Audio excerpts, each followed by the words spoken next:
मैंने बहुत बार पढ़ाया भी है, याद भी करवाया है। ABC करके मैं आपको पढ़ाती हूँ और कैथोड के बारे में बताती हूँ। कैथोड को होता है रिडक्शन। आइए, रिएक्शन है, हालांकि ये डायरेक्टली एनसीईआरटी में नहीं डालते रिएक्शन को, लेकिन ये आप कहीं ना कहीं ओवरऑल पढ़ लेते हो। साइक्लोहेक्सीन के ऊपर जब आप KMNO को डालते हैं तो ये बॉन्ड ब्रेक होता है और दोनों साइड आपका क्या लग जाता है, OH और OH। क्लियर है भाई सभी लोगों को यहाँ तक? किसी को आई डोंट थिंक सो कोई डाउट होना चाहिए। बेसिक नॉर्मल कैलकुलेशन वाला क्वेश्चन, ठीक है। हाय बच्चों, वेलकम बैक टू CUET बायरा 247। मैं हूँ आयुषी मैम, आप सभी लोगों का वेलकम करती हूँ। मैं यहाँ पर जहाँ पे हम करते हैं आपकी CUET और क्लास 12 दोनों की तैयारी। तो अब मैं यहाँ पे आप लोग को, जैसे कि बोर्ड्स आपके नज़दीक आ रहे हैं और इट्स इम्पॉर्टेंट कि दोनों चीज़ों को हम साथ में लेके चलें। तो जितने भी बच्चे जिनका बोर्ड्स है, इट्स वेरी इंपॉर्टेंट कि आप मैक्सिमम पेपर्स को अटेम्प्ट करें। मैं यहाँ पे बात कर रही हूँ उन पेपर्स की जो CBSE में रिलीज करे। ऑलरेडी हमने CBSE का जो सैंपल पेपर है इस चैनल पे सॉल्व कर लिया है। होप आप लोगों ने वो वीडियो देख लिया है। अब बारी है एडिशनल सैंपल पेपर्स की। CBSE ने आपके 2 एडिशनल सैंपल पेपर्स रिलीज करे हैं, उनमें से एक हम यहाँ पे आज सॉल्व करने जा रहे हैं। अगर मैं इस एग्जाम की, इस पेपर की लेवल की बात करूँ तो it's a moderate kind of exam. It's not easy, it's not difficult, but obviously जो सैंपल पेपर्स होते हैं उनका थोड़ा डिफिकल्टी लेवल ऊपर रखा जाता है in comparison to your actual exam जो पेपर में आता है, ठीक है। लेकिन it's very important to do all the questions जो आपके पेपर में सैंपल पेपर में दे रखे हैं, ताकि आप ऑलरेडी एग्जाम अप्रोच समझ जाएं जिससे आपका पेपर आने वाला है, ठीक है। तो शुरू करते हैं। यहाँ पे I would like everyone to like and share the session. जरूर इसको कर दीजिएगा, क्योंकि जितना भी कंटेंट आपको लगेगा, अब चाहे बोर्ड्स आपके आने वाले हैं, चाहे आपका CUET आने वाला है, दोनों के लिए पूरा कवरेज हम लोग यहाँ पे मिलके करने वाले हैं। Nothing is going to be out of the things that we are going to discuss over here, ठीक है। तो थोड़ा सा आपका अटेंशन लगेगा, तो फोकस करके पूरा पेपर मेरे साथ सॉल्व कर लेंगे एंड जरूर इसको नोट भी कर लेंगे, ठीक है। हालांकि इसका आंसर की दे रखा है, बट क्योंकि आंसर की से आपको अप्रोच समझ नहीं आता है, तो वी नीड टू अंडरस्टैंड कि क्या अप्रोच है हर क्वेश्चन में और किस तरीके से आपको उसको सॉल्व करना है, ठीक है। चलिए जल्दी से सबसे पहले जनरल इंस्ट्रक्शंस देख लेते हैं। आपको पता है कि आपका एग्जाम 5 सेक्शंस में डिवाइडेड है, जिसमें पहला आपका MCQ है जो कि इवेंचुअली CUET में भी आपका हेल्प करता है। तो सेक्शन नंबर A में 16 MCQ है जो कि 1 नंबर के हैं। सेक्शन नंबर B में 5 शॉर्ट आंसर क्वेश्चन है जो 2 नंबर के हैं। सेक्शन नंबर C में 7 शॉर्ट आंसर है जो 3 नंबर के हैं। D में केस बेस्ड क्वेश्चन है 2 4 नंबर के। और सेक्शन नंबर E आपका लॉन्ग आंसर क्वेश्चन है जिसमें 5 आपके मार्क्स के सवाल रहेंगे। सारे क्वेश्चंस आपके कंपलसरी या इंटरनल चॉइसेस दी जाती हैं और कैलकुलेटर और लॉग टेबल्स आपको नहीं मिलेंगी। तो जो भी आपको लॉग का वैल्यूज रिक्वायर्ड होगा वो आपको विद इन क्वेश्चन दिया जाएगा। 3 घंटे का पेपर है, 70 नंबर का आपका एग्जाम है, ठीक है। That is the additional practice question for chemistry released by CBSE for the session 2023 and 24। चलिए तो शुरू करते हैं पहले क्वेश्चन के साथ। सेक्शन नंबर 1, कोई इंटरनल चॉइस नहीं है। मैं यहाँ पे आपका ये सेम जो क्वेश्चंस में हमें एक्सप्लेनेशन लगेगा उसको मैं यहाँ पे PDF की फॉर्म में भी लेकर आई हूँ, ताकि हम उसको डिटेल में एक बार डिस्कस कर सकें, ठीक है। तो शुरुआत करते हैं सेक्शन नंबर A से, क्योंकि ये क्वेश्चन थोड़ा सा लेंदी है तो इसको हम अलग से करते हैं यहाँ पे सॉल्व। देखो यहाँ पर आपको 3 सेल्स दे रखी हैं, ठीक है, और पूछा है कौन सी स्टेटमेंट इनकरेक्ट है। थोड़ा सा गौर से देखिएगा इसको। अगर मैं इसको, तो चलो वहां पे भी हम सॉल्व कर सकते हैं, इतना कुछ डिफिकल्ट नहीं है, ठीक है। क्या बोला है उसने, एक्सटर्नल पोटेंशियल लगाया है जिसको थोड़ा थोड़ा थोड़ा करके इंक्रीज करा है, और जब तक कि वो 1.1 वोल्ट ना पहुंच जाए। आप सभी लोग को पता होना चाहिए कि जब भी एक सेल पे आप पोटेंशियल जो एक्सटर्नल पोटेंशियल लगाते हो जो 1.1 वोल्ट के बराबर हो जाता है, तो आपका सेल काम करना बंद कर देता है, और अगर इससे ज्यादा हो जाता है तो आपका जो करंट है उसका डायरेक्शन रिवर्स हो जाता है। अब करंट का डायरेक्शन क्या है और इलेक्ट्रॉन्स के फ्लो का डायरेक्शन क्या है, दोनों डायरेक्शन ऑपोजिट होता है। जिस डायरेक्शन में करंट फ्लो करेगा उससे ऑपोजिट आपके इलेक्ट्रॉन्स मूव करेंगे।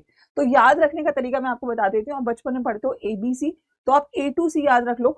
A to C आपका मूव करेंगे इलेक्ट्रॉन्स, एनोड टू कैथोड आपके मूव करेंगे इलेक्ट्रॉन्स, इसका उल्टा कैथोड टू एनोड मूव करेगा आपका करंट, ठीक है।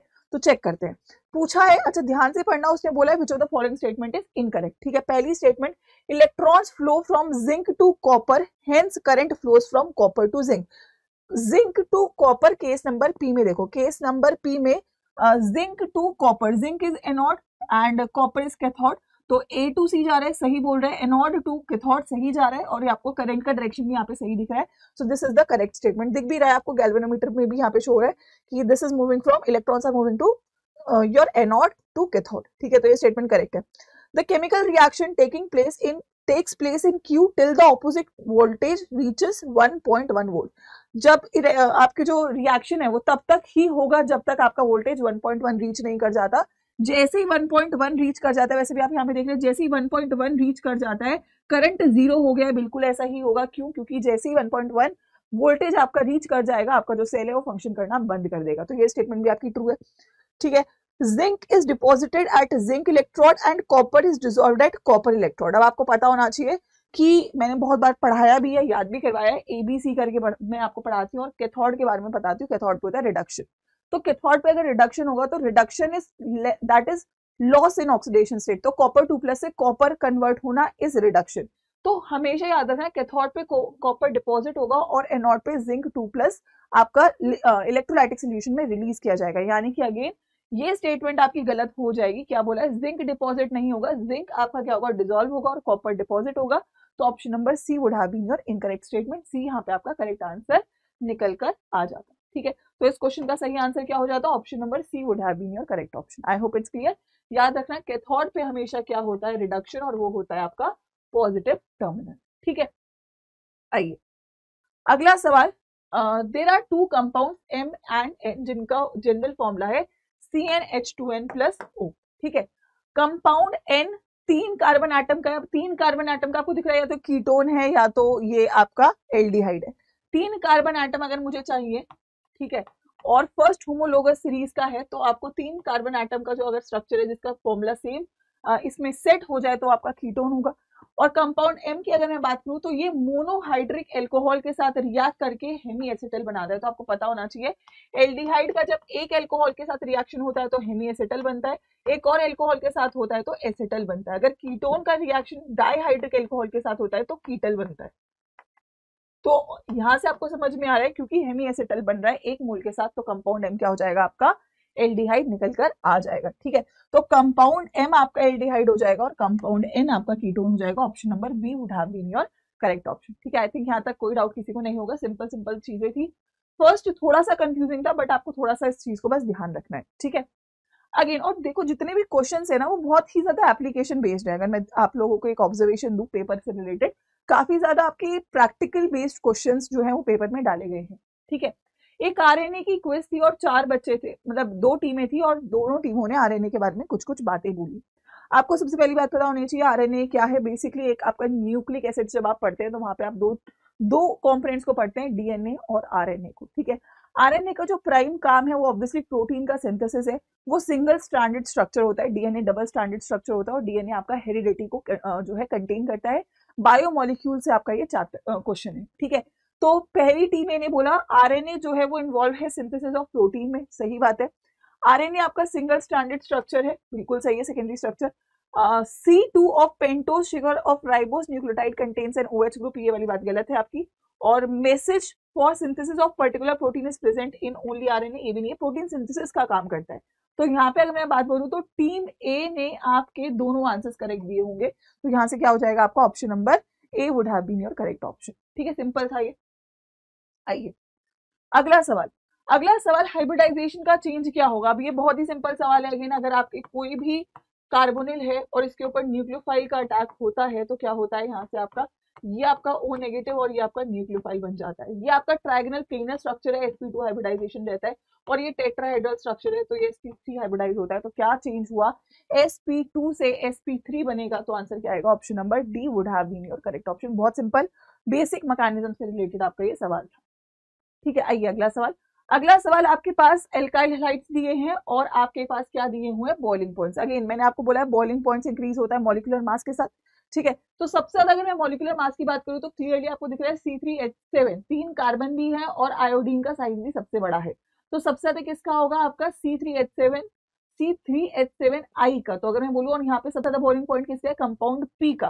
तो पूछ रहा है which of the 4 compounds does N represent. ठीक है, तो सबसे पहले आएगा C3H7I का। ठीक है, उसके बाद किसका आएगा? C2H5Br का, 2 कार्बन है और Br है। फिर दोनों के पास एक एक कार्बन है, मॉलिक्यूलर मास किसका ज्यादा होगा? CH3Br का। और फिर सबसे कम आएगा CH3Cl का। अगर मैं N की बात, सबसे ज्यादा बॉइलिंग पॉइंट P का है। ठीक है, उसके बाद किसका है? N का है। ठीक है, उसके बाद किसका है? उसके बाद आपकी C का है और सबसे लास्ट में आपके किसका है? M का है।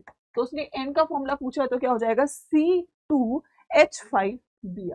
ठीक है, सिंपल था। तो boiling point is always directly proportional to your molecular mass. ठीक है, अब सबसे ज्यादा 3 कार्बन आयोडीन, 2 कार्बन ब्रोमीन, एक एक कार्बन, तो ब्रोमीन का ज्यादा है तो ब्रोमीन पहले और फिर क्लोरीन बाद में। ठीक है, आई होप इट्स क्लियर।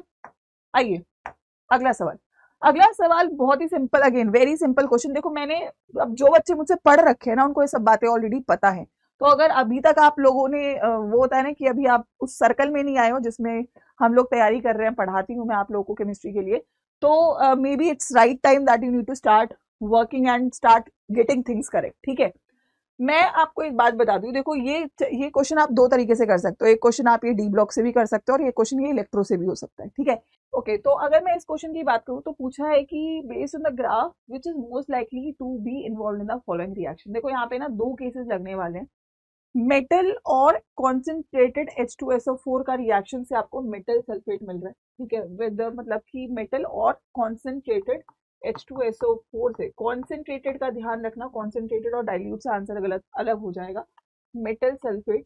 ठीक है, और सल्फर डाइऑक्साइड और वाटर। ठीक है, पहली बात तो दो पर्सपेक्टिव हो सकते हैं कि तुम मेटल का रिडक्शन करोगे या H प्लस का। अगर कोई ऐसा केस आएगा तो मेटल केवल जो होगा कॉपर होगा, सिल्वर होगा, गोल्ड होगा और प्लैटिनम मरकरी होगा, जो आपके H प्लस के सामने रिड्यूस हो सके, क्योंकि इनका रिडक्शन, इसका रिडक्शन पोटेंशियल 0 होता है, इसका पॉजिटिव होता है।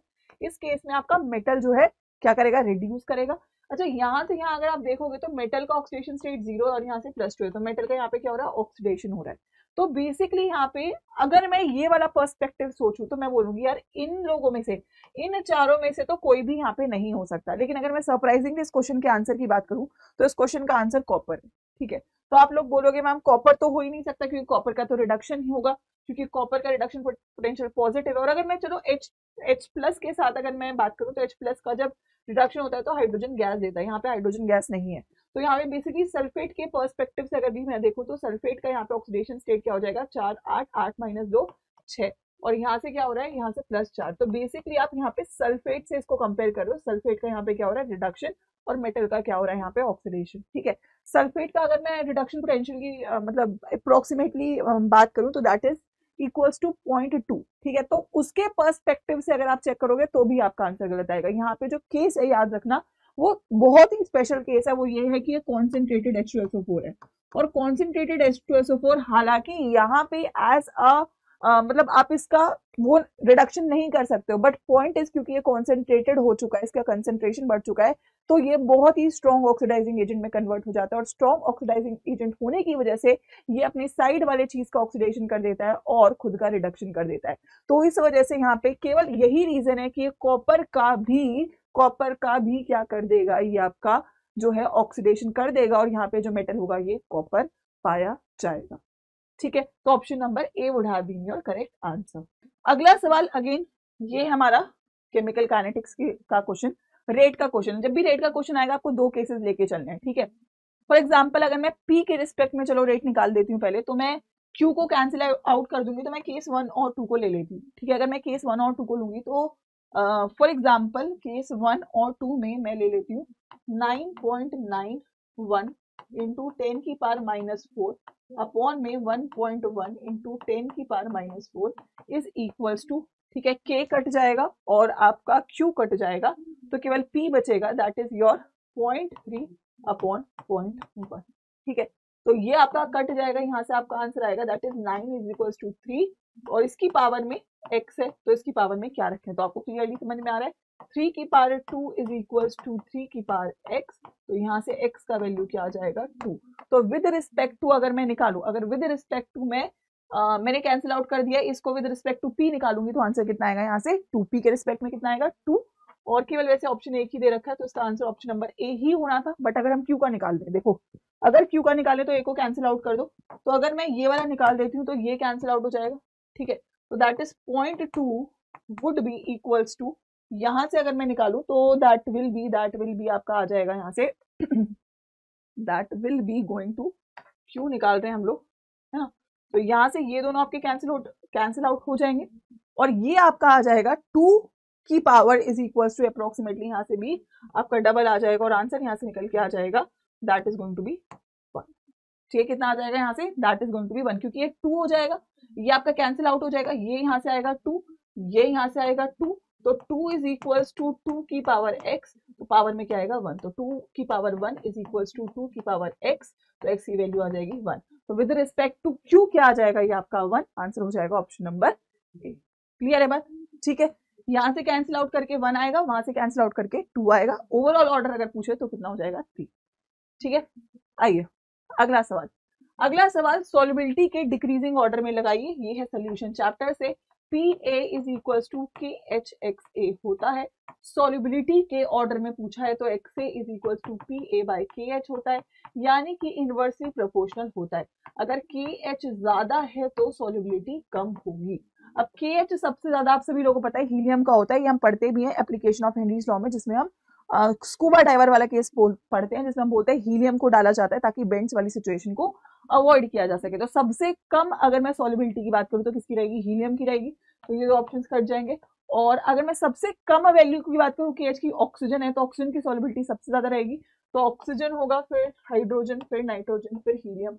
Option number D would have been your correct option. I hope it's clear, again इसमें भी कोई डाउट नहीं होना चाहिए। ठीक है, आइए आगे बढ़ते हैं।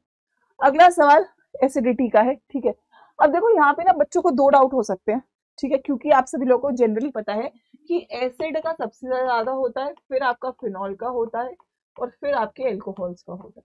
ठीक है, तो पहली बात तो आपको यहाँ पे फिनॉल दिया है, एसिटिक एसिड दिया है, फिनॉल दिया है, बेंजोइक एसिड दिया है। ट्राई नाइट्रोफिनॉल में दिक्कत आएगी आप लोग को, और फिनॉल का सबसे कम है, इतना तो तुमको समझ में आ रहा है, क्योंकि वो एसिटिक एसिड ज्यादा, बेंजोइक एसिड ज्यादा, उसमें इलेक्ट्रॉन विड्रॉइंग ग्रुप्स लगे, तो फिनॉल का सबसे कम होगा। ठीक है, सबसे पहली बात फिनॉल का सबसे कम हो जाएगा। ठीक है, अब हमें लगाना है इंक्रीजिंग ऑर्डर में। ठीक है, तो दो ऑप्शन तो आपके कट जाते हैं। ठीक है, अब तुम्हारा ये जो डाउट था ना कि मैम नाइट्रोफिनॉल को कहाँ डाले, वो आपका ऑटोमेटिकली सॉल्व हो जाता है। 2,4,6 ट्राई नाइट्रोफिनॉल सबसे ज्यादा एसिडिक क्यों हो गया, क्योंकि आप बोलोगे मैम ये तो एसिड से भी ज्यादा हो गया, क्यों हो गया, क्योंकि इसके साथ 3 इलेक्ट्रॉन विड्रॉइंग ग्रुप्स लग जाते हैं जो इसको बहुत ही स्ट्रॉन्ग एसिड बना देते हैं, जिसका नाम पिक्रिक एसिड है।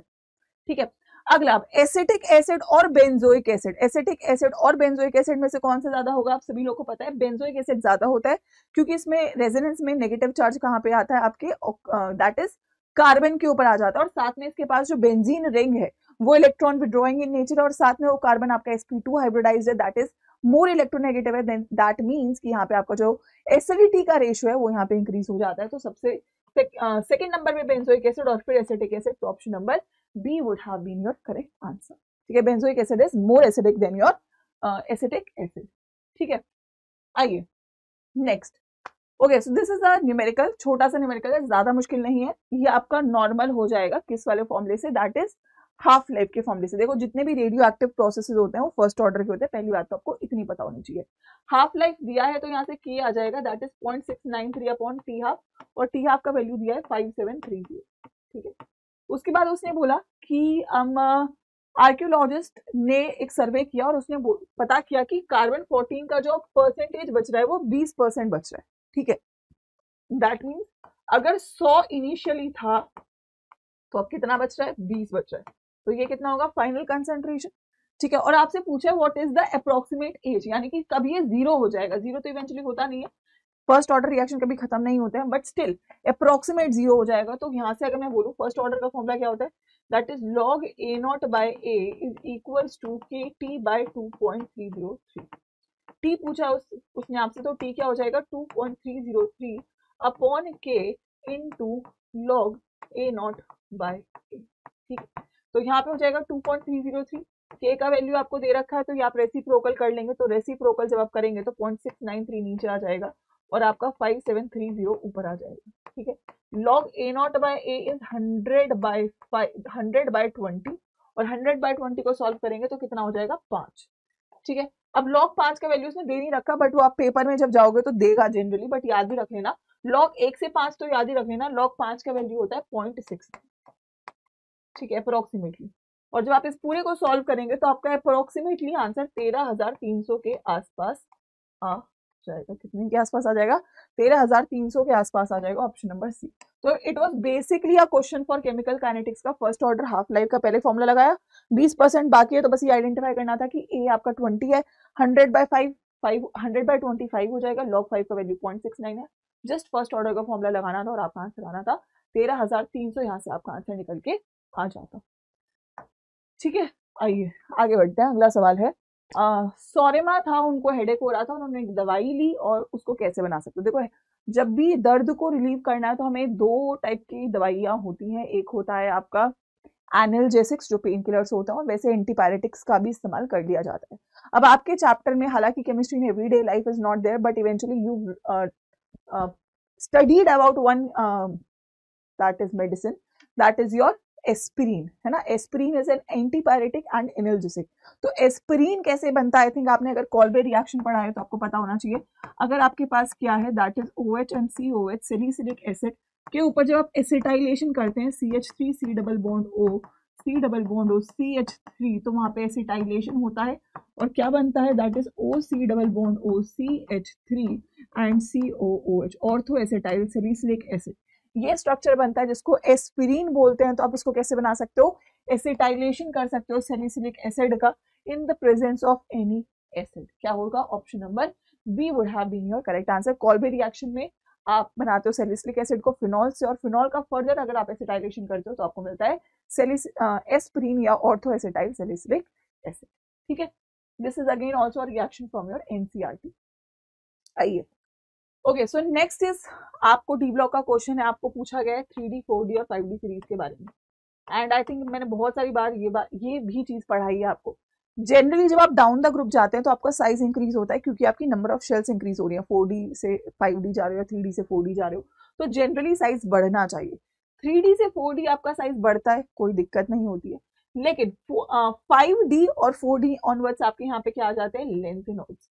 और लेंथेनॉइड्स की वजह से होता है lanthanoid contraction because of poor shielding effect of your 4F electron. तो यहाँ पे क्या हो जाता है आपका, इन दोनों का साइज अप्रोक्सीमेटली क्या हो जाता है, same, because of lanthanoid contraction. ठीक है, तो 3D से इंक्रीज होगा, 3D से इंक्रीज होगा, और 4D और 5D का सेम होगा, तो आंसर होगा ऑप्शन नंबर बी। ये इंक्रीज हो रहा है क्योंकि नंबर ऑफ शेल्स आपकी बढ़ रही है, ये सेम हो रहा है क्योंकि यहाँ पे लेंथेनॉइड कॉन्ट्रैक्शन एक्टिव हो जाता है।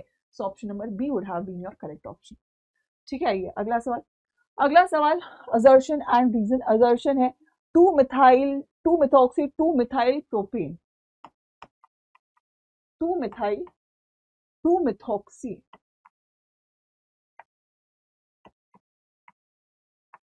का रिएक्शन जब HI के साथ करेंगे तो क्या मिलेगा, will give you methyl alcohol. ठीक बात, और ब्यूटाइल, ठीक बात है। तो और रिएक्शन SN2 मैकेनिज्म से। आई थिंक ये वाला जो केस है ये भी मैं बहुत सारे बच्चों को बहुत बार बता चुकी हूँ।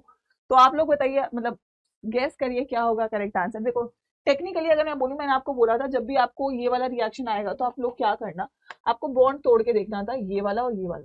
तो अगर कोई स्टेबल कार्बोकेटाइन बनता है तो आपको उसी के साथ आपका आयोडीन जोड़ना है। अगर आपका स्टेबल कार्बोकेटाइन बन रहा है तो इसी के साथ आपका आयोडीन जुड़ेगा, जैसा कि आपको मिल भी रहा है। तो यही प्रोडक्ट आ रहा है, तो प्रोडक्ट तो सही बन रहे हैं। लेकिन अगर कार्बोकेटाइन की मैं बात करूँ तो कार्बोकेटाइन कौन से मैकेनिज्म में बनता है, SN1 में बनता है। अगर कार्बोकेटाइन स्टेबल नहीं होता तो स्टेरिक हिंड्रेंस के हिसाब से आपको आंसर डालना होता, वो SN2 मैकेनिज्म में जाता। लेकिन यहाँ कार्बोकेटाइन बन रहा है तो ये क्या होगा, SN1 मैकेनिज्म। तो ये वाला स्टेटमेंट ट्रू है और ये वाला स्टेटमेंट आपका फॉल्स है। तो आंसर क्या होगा, A is true but R is false. Option number C would have been your correct option. Very important reaction, cleavage of esters using HI। ठीक है,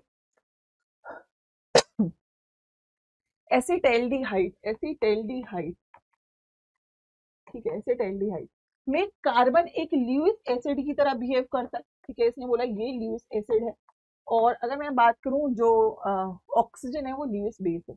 अब एसिड वो होगा जो इलेक्ट्रॉन्स को एक्सेप्ट करेगा, और ये है जो लोन पेयर को डोनेट करेगा। ठीक है, तो ये लोन पेयर को डोनेट कर रहा है, इसके ऊपर पॉजिटिव चार्ज आएगा, ये एक्सेप्ट करेगा। तो क्या ये बात सही है, ये बात मैम बिल्कुल सही है। लेकिन अगेन क्यों, क्योंकि जब आप स्ट्रक्चर ऑफ कार्बोनिल पढ़ते हो तो आपको बताया जाता है कि इसके ऊपर नेगेटिव चार्ज और इसके ऊपर पॉजिटिव चार्ज है, देयरफॉर ये पोलर बॉन्ड है, और पोलर बॉन्ड होने की वजह से ये आपके जो चार्जेस है उसको क्या कर सकता है, डिस्पर्स कर सकता है। तो बेसिकली ये बात भी सही है, और सब्सटेंशियल डाइपोल मोमेंट है, ये बात भी सही है। दोनों सही होने की वजह से आपका आंसर क्या होगा, दोनों बातें सही हैं और दोनों एक दूसरे का रीजन भी करेक्ट है, ऑप्शन नंबर A। इसलिए आपको यहाँ से करेक्ट आंसर निकल कर आ जाएगा। ठीक है। ये denaturation of protein does not change primary structure. I think everyone knows it कि डीनेचुरेशन में आपका टर्शियरी और क्वाटरनरी स्ट्रक्चर जो है वो डिस्ट्रॉय हो जाता है, प्राइमरी स्ट्रक्चर इंटैक्ट रहता है। सही बात है। ओके, रीजन है the bonding between carbon and hydrogen during denaturation remains intact. क्या ये बात सही है? Everyone in the chat section, I think you people need to know कि आंसर क्या होगा। दैट इज ये वाली बात देखो, हाइड्रोजन बॉन्डिंग का केस है वो ये है कि कार्बन और हाइड्रोजन एटम के बीच की तो नहीं खराब होंगे, बट इवेंचुअली जो आपके बेसिस होते हैं उनकी बीच की हाइड्रोजन बॉन्डिंग खराब हो जाती है, राइट? ओके, नाउ अगेन ये आपका सिंपल सा क्वेश्चन है। देखो इसमें थोड़ा सा वही कैच है, कॉपर का रिएक्शन, इसने बोला कॉपर रिएक्ट नहीं करता है डाइल्यूट H2SO4 के साथ। ये बात सही है। वो जो पहला केस था उसमें कॉन्सेंट्रेटेड था, इसके साथ ये रिएक्शन बिल्कुल नहीं देगा। सही बात है, क्योंकि कॉपर का कभी भी आपका क्या नहीं होता, रिडक्शन नहीं होता इन कंपेरिजन टू H+। ठीक है, तो ये बात सही है, ये बात सही है। और इसका रीजन भी क्या है, क्योंकि इसका जो कॉपर 2+ से कॉपर अगर ये जा रहा है, रिडक्शन पोटेंशियल कॉपर का हमेशा क्या होता है, पॉजिटिव होता है, 0.34 होता है, नेगेटिव नहीं होता। ये स्टेटमेंट गलत है, तो एक ट्रू है और दूसरा फॉल्स है। Option number C would have been the correct option. ठीक है, तो यहाँ से सेक्शन नंबर ए आपका कंप्लीट हो जाता है। Let's move towards section number B. Section number B में पहला सवाल है, ग्राफ देखो और बताओ कि draw the rate, draw based on the graph above, draw a rate of reaction versus concentration of reacting graph for same reaction. जब भी ये आपको दिख रहा है concentration versus time, A versus time का ग्राफ है, that is A is equal to A naught minus के टी का ग्राफ है, और ये आपका जीरो ऑर्डर है। ठीक है, क्या है? Zero order. अब इसने बोला जीरो ऑर्डर के लिए ग्राफ बनाओ रेट वर्सेस कंसंट्रेशन का। जीरो ऑर्डर के लिए रेट क्या होता है, के ए की पावर 0, यानी कि इंडिपेंडेंट रहेगा। तो अगर आपको ग्राफ बनाना है, दैट इज रेट वर्सेस आपका ए नॉट का, तो ग्राफ बनेगा straight line parallel through the x axis, क्योंकि आप ए नॉट को चेंज करोगे रेट पर कोई असर नहीं पड़ेगा। ठीक है, पहला। What will be the order, again हमने देख ही लिया, ऑर्डर आपको समझ में आ गया, ग्राफ से भी आ चुका है। ये जो है जीरो ऑर्डर का रिएक्शन है, और अगर मैं यहाँ से भी देखूं तो भी ये जीरो ऑर्डर का रिएक्शन है, क्योंकि यहाँ पे आपका जो रेट है वो चेंज नहीं हो रहा with respect to your initial reactant की concentration, therefore this is a zero order का रिएक्शन। क्लियर है भाई सभी लोगों को? आई डोंट थिंक सो यहाँ तक भी कोई डाउट होगा। ठीक है, आइए अगला सवाल। अगला सवाल है, कॉलिगेटिव प्रॉपर्टीज हेल्प करेंगे। आप सभी लोगों को पता है कॉलिगेटिव प्रॉपर्टीज केवल वो प्रॉपर्टीज है जो डिपेंड करती हैं मॉलिक्यूलर मास ऑफ योर, या मैं बोलूं number of moles of your solute particles के ऊपर, and this is for solid in liquid mixture. ठीक है, तो आप सभी लोगों को पढ़ाया भी जाता है ये कि एक प्रॉपर्टी है जो सबसे ज्यादा इस्तेमाल करी जाती है to calculate molecular mass for macromolecules और biomolecules, and that is your osmotic pressure. ठीक है, ऑस्मोटिक प्रेशर एक सबसे ज्यादा यूजफुल आपकी कॉलिगेटिव प्रॉपर्टी है। अच्छा, व्हाई इज दिस सो? तो इसका आंसर क्या होगा, ऑस्मोटिक प्रेशर जो है हम लोग लेते हैं रूम टेम्परेचर के ऊपर, बाकी सब में टेम्परेचर का वेरिएशन आता है, चाहे एलिवेशन इन बॉइलिंग पॉइंट है, चाहे डिप्रेशन इन फ्रीजिंग पॉइंट है, चाहे relative lowering in vapour pressure है। और जितने भी आपके मैक्रोमोलिक्यूल्स होते हैं, या पॉलीमर्स होते हैं, या बायोमोलिक्यूल्स होते हैं, ये सारे क्या होते हैं, चाहे वो बायोमोलिक्यूल्स होते हैं, ये क्या होते हैं, these are stable at room temperature. ये क्या होते हैं, स्टेबल एट रूम टेम्परेचर। और स्टेबल एट रूम टेम्परेचर होने की वजह से हमारा रूम टेम्परेचर पे केवल हम एक ही कॉलिगेटिव प्रॉपर्टी को लेते हैं, वो है osmotic pressure. Therefore osmotic pressure is preferred over others determining the molecular mass of biomolecule, because biomolecules are stable at room temperature. I think again ये भी एनसीईआरटी का लाइन है, दिक्कत की बात नहीं होनी चाहिए। दो कंपाउंड है आपके पास, एक है आपके पास हेलो एल्केन और एक है हेलो एरीन। बॉन्ड लेंथ की बात कर रहा है। अगर मैं हेलो एरीन की बात करूं तो आप सभी लोगों को पता है ये आपका हेलो एरीन है, ये लोन पेयर रेजोनेंस में जाते हैं, तो यहाँ पे क्या आ जाता है, पार्शियल डबल बॉन्ड कैरेक्टर। क्या आ जाता है, पार्शियल डबल बॉन्ड कैरेक्टर। ठीक है, और अगर मैं नॉर्मल की बात करूं 1 2 3 और ये Cl, तो ये है आपका सिंगल बॉन्ड, और ये है आपका चाहे पार्शियल ही सही बट डबल बॉन्ड। और डबल बॉन्ड क्या होते हैं, I think everybody knows, they are shorter and stronger. एस भी याद कर सकते हो, क्या होते हैं, शॉर्ट और स्ट्रॉन्ग होते हैं। तो अगर मैं बोलूं तो विच bond length will be longer, तो आपके हेलो एल्केन का जो बॉन्ड लेंथ है, this will be longer and weaker. ठीक है, तो इसका लॉन्गर होगा, why, because of resonance, because of partial double bond character. ठीक है, क्लियर है?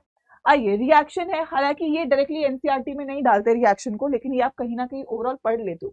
साइक्लोहेक्सीन के ऊपर जब आप KMNO4 डालते हैं तो ये बॉन्ड ब्रेक होता है, और दोनों साइड आपका क्या लग जाता है, OH और OH। और इसको क्या बोलते हैं, इस स्ट्रक्चर को बोला जाता है एडिपिक एसिड। स्ट्रक्चर को क्या बोला जाता है? Adipic acid. तो ए का हो जाएगा सी। और प्रोपेन नाइट्राइल के ऊपर अगर मैंने डाला, दूसरा रिएक्शन क्या है? दैट इज टेनस क्लोराइड, SnCl2 और HCl। तो I think everybody knows this is Stephen reaction. तो यहां से क्या बन जाएगा? CH3CN और ये हो जाएगा आपका CHO। ठीक है, क्या हो जाएगा? CH3CN और CHO। तो यहां से अगर मैं बात करूं तो आपका आंसर क्या हो जाएगा? प्रोपेन नाइट्राइल का स्ट्रक्चर इज दिस। तो this is your 4 carbon 4 carbon. तो आपका हो जाएगा ऑप्शन नंबर ए का सी और बी का ए। तो ये वाला रिएक्शन स्लाइटली न्यू है, but this reaction I think you have learn in aldehyde, ketone and carboxylic acid, Stephen reaction. ठीक है, आइए HCN का रिएक्शन अगर मैंने करा प्रोपेनॉन और इथेनॉल के साथ, तो कौन सा फास्टर होगा? प्रोपेनॉन और इथेनॉल। आई थिंक ये भी बहुत बार हमने पढ़ा है, न्यूक्लियोफिलिक एडिशन रिएक्शन की रिएक्टिविटी। तो न्यूक्लियोफिलिक एडिशन रिएक्शन में nucleophile is always more reactive for aldehydes. Why? क्योंकि इसके पास एक इलेक्ट्रॉन डोनेटिंग ग्रुप है, इसके पास 2 इलेक्ट्रॉन डोनेटिंग ग्रुप है। तो इस कार्बन पे क्या होती है? यहाँ पे मोर इलेक्ट्रोफिलिसिटी। ये मोर इलेक्ट्रोफिलिक है, इसीलिए न्यूक्लियोफाइल यहाँ पे जाएगा। ऑल्सो एक ही एल्काइल ग्रुप है, तो ये क्या है? Less sterically hindered. तो 2 रीजंस की वजह से यहाँ पे इसकी रिएक्टिविटी इंक्रीज हो जाती है, electrophilicity and steric hindrance. Clear है? तो देयरफॉर ये आपका ज्यादा रिएक्टिव होगा। ठीक है, ग्लूकोज आपका पॉजिटिव शिफ्ट टेस्ट नहीं देता है। ठीक है, so what is the reason behind it? देखो, जब भी हम ग्लूकोज की बात करते हैं तो हम ग्लूकोज के स्ट्रक्चर की बात करते हैं और हम बोलते हैं कि ग्लूकोज का जो स्ट्रक्चर है ओपन चेन नहीं होता है। तब ये हम कब पहुंचे थे? जब हमने काफी सारी चीजें देखी थी। हमने कहा था 2,4-DNP टेस्ट नहीं देता, शिफ्ट टेस्ट नहीं देता, NHSO4 के साथ रिएक्शन प्रोडक्ट नहीं बनाता। तो ये सब क्यों नहीं होता? क्योंकि जो आपका ग्लूकोज है उसका स्ट्रक्चर क्या है? ओपन चेन स्ट्रक्चर नहीं होता। क्या नहीं होता? उसका ओपन चेन स्ट्रक्चर नहीं होता और वो एक साइक्लिक फॉर्म में एग्जिस्ट करता है। देयरफॉर आप जो है ये रिएक्शन नहीं कर पाते। अगर मैं बात करूं कार्बोनिल ग्रुप की, तो आई थिंक एवरीबॉडी नोज क्या स्ट्रक्चर होता है अगर ओपन चेन में देखें। That is right right left right, ये स्ट्रक्चर होता है ग्लूकोज का। और अगर मैं बोलूं तो ये CH2OH है और ये CHO है। तो कौन सा कार्बोनिल प्रेजेंट है? यहाँ पे आपका एल्डिहाइड प्रेजेंट है, तो दैट इज एल्डिहाइड टाइप का कार्बोनिल ग्रुप यहाँ पे आपका प्रेजेंट होगा। आई थिंक ये सब क्वेश्चन काफी इजी है, 1-2 क्वेश्चन थोड़े ट्रिकी थे, बट बाकी सारे आपके काफी सिंपल है। ठीक है, सेक्शन नंबर सी पे आते हैं। आइए, एक मेटल है, 2 कंपाउंड बनाता है, O और P 2 लिगेंड्स के साथ। ठीक है, कंपाउंड नंबर O में जो लिगेंड है वो Cl है और P में जो है CN है। आई थिंक आप सभी लोगों को पता है लिगेंड की स्ट्रेंथ इज डायरेक्टली प्रोपोर्शनल, या मैं बोलूं that is inversely proportional to your electronegativity. तो क्लोरीन आपका वीकेस्ट होगा और कार्बन आपका स्ट्रॉन्गेस्ट लिगेंड होगा। ठीक है, तो O में क्या है आपका? क्लोरो, और क्लोरो आपका एक वीक लिगेंड है। ठीक है, क्लोरो आपका क्या है? एक वीक लिगेंड है और ये आपका क्या है? एक स्ट्रॉन्ग लिगेंड है। ठीक है, CN is a strong ligand. तो मेटल बना रहा है। ठीक है, द मेटल हैज 4 इलेक्ट्रॉन्स। अब D4 कॉन्फ़िगरेशन है। ठीक है, वीक के लिए अगर मैं बात करूं तो आपको पता है, अगर मैं ऑक्टाहेड्रल का फिलिंग कर रही हूँ D4 का, ठीक है, तो वीक के केस में क्या होगा? वीक के केस में आपका जो है पेयरिंग नहीं होगा, तो 1 2 3 4 हो जाएगा। तो इसका कॉन्फ़िगरेशन क्या होगा? दैट इज, एक सेकेंड, अगर मैं बात करूं, उल्टा लिख दिया है D4। ठीक है, तो अगर हम बात करें, आपके हिसाब से बताइए क्या कॉन्फ़िगरेशन निकल के आएगा? अगर हम यहाँ पे कॉन्फ़िगरेशन की बात करें तो that is going to be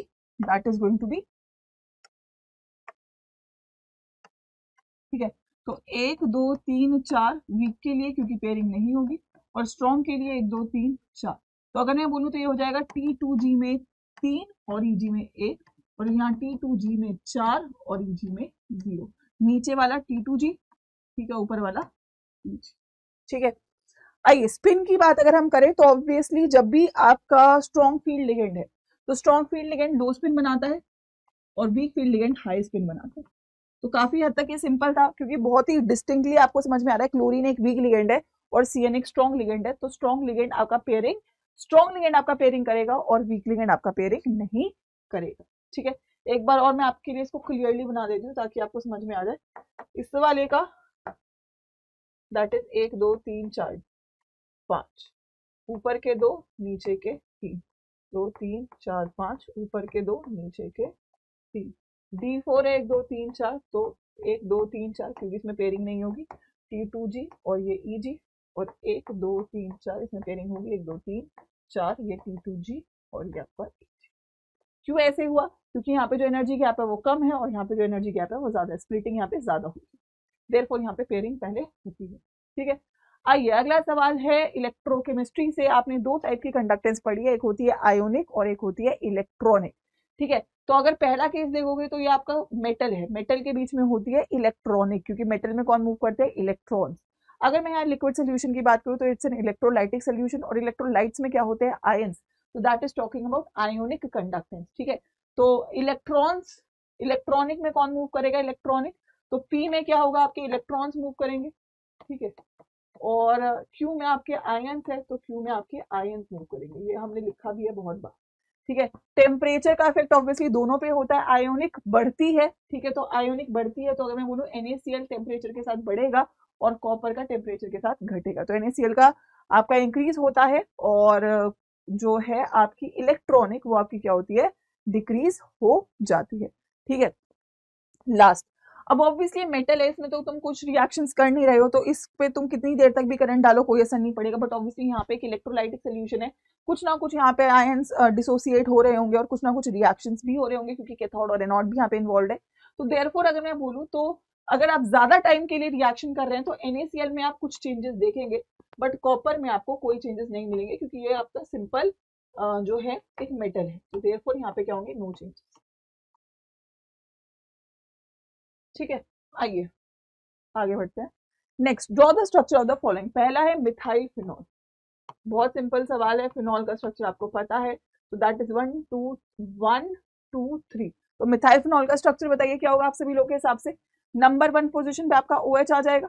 ठीक है, और 2 हो जाएगा ये 1 2 3। तो मुझे बताइए मेटा पे लगना चाहिए आपके हिसाब से या पैरा पे लगना चाहिए? Everyone in the chat section. एक सेकंड, मेरे को लगता है आपकी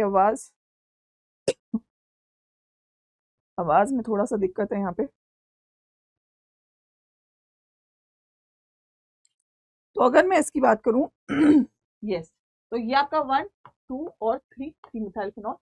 अगर मैं 2 4 6 ट्राई नाइट्रोफिनॉल की बात करूं तो आप सभी लोगों को पता है 2 4 और 6 ट्राई नाइट्रोफिनॉल, सिट्रिक एसिड इसी का नाम है।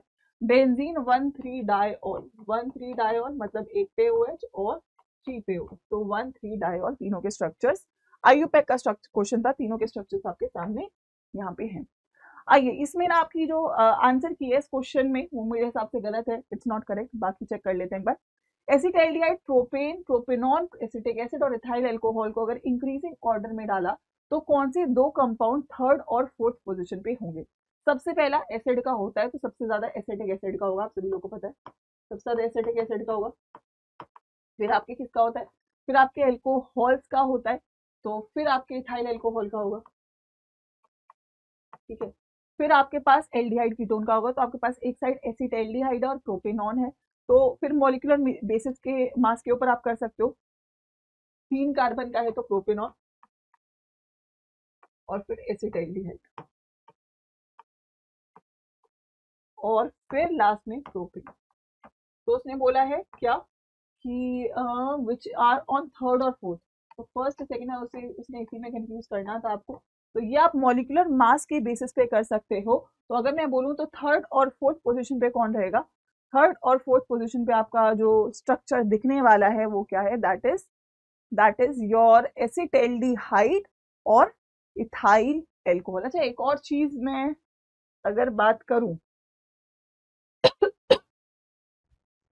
ऑफिशियली तो हमारा यही रहेगा, लेकिन अगर मैं इसमें थोड़े से चेंजेस कर दूं, अगर मैं इसमें थोड़े से चेंजेस कर दूं, एक सेकेंड, यस, तो जैसे कि मैंने आपको कहा आपकी आंसर की में इसका आंसर कुछ और दे रखा है, बट अगर हम कंसेप्ट के अकॉर्डिंग जाए तो थर्ड और फोर्थ पोजीशन पे आपका प्रोपेनॉन और एसिटाल्डिहाइड लाई करेगा।